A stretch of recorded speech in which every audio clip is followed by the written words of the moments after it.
I'm going to quote the Lorax. And if people have not read the Lorax, I definitely want you to all have that as your homework. You all have to read the Lorax.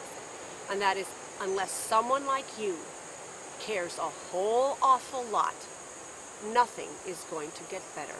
It's not. It's all on us. If we don't do something, it's not going to get better. The idea that Campanario has is not only about conserving the rainforest.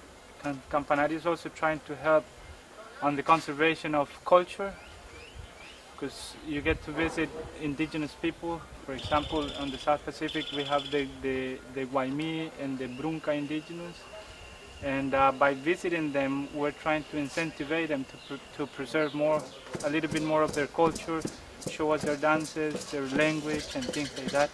So it's more of a cultural experience. I think that every Costa Rican has always had a love for nature in a different ways, you know. If we look at our ancestors, they were protectors of nature somehow. And so it's in our DNA. And now, for a long time, I study and trying to understand very well the nature. And this is now my future. And the future for everybody, and it's very important keep it safe, the rainforest, because produce many things, water, new species, and keep the balance in the world. And as soon as I learn with more details about nature and conservation and the stuff that I can do for my country and the things that I can teach about, you know, Costa Rica, for our visitors, I think that's what I got into it. I can educate people through my job. None of us can save the world by ourselves, but each one of us can take a little niche of our world and do something for it.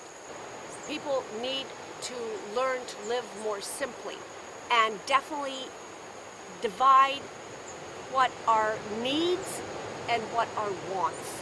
And I'm afraid society has, through its publicity, through all of its advertising, through all of its consumerism, we've come to the idea that we need all these things. We don't. If we focus on Campanario, I think that a different way of living, you know, how things should be done, and I think that a lifetime experience and also a great lesson, you know, how to go back and make a difference. We just don't need that many things. Look at the Lorax, all those needs. We don't need all those needs. I love that book.